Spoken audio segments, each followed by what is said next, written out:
बोलो विश्वकर्मा बाबा की।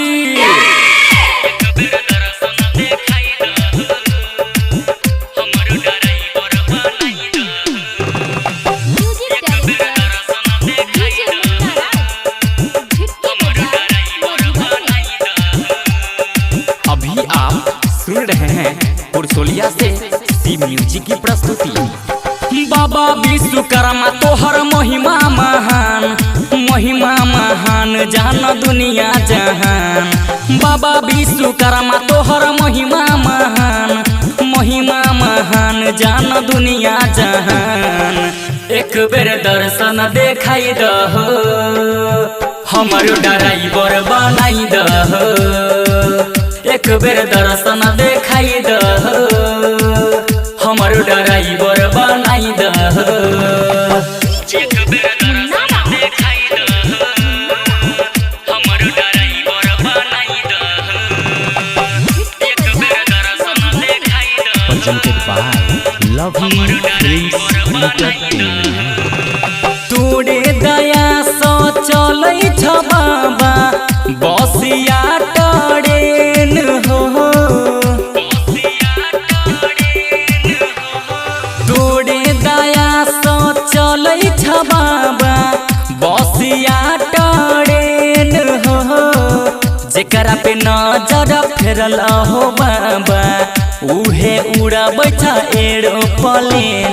हमरा नया बहुत तनियो सताब, तनियो सताब नहीं तनियो सताब।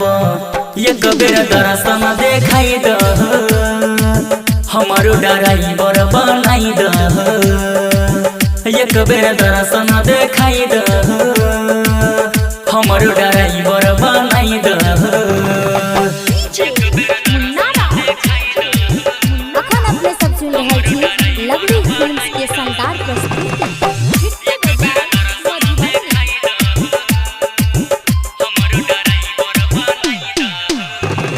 तोरे बनावल छ लंका निशानी, तोही कहाबै छ दानी हो।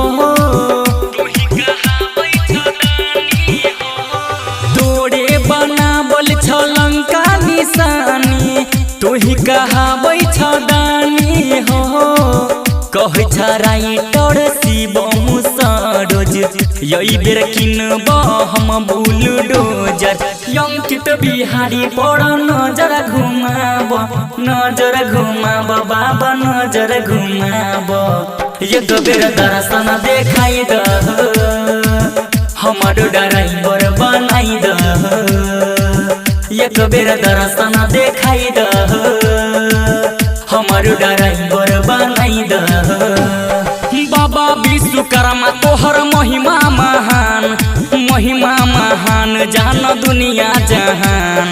बाबा विश्वकर्मा तोहर महिमा महान, महिमा महान जान दुनिया जहान। एक बेर दर्शन देखाई दहो, हमर ड्राइवर बनाई दहो। एक बेर दर्शन देखाई दहो, हमर ड्राइवर बनाई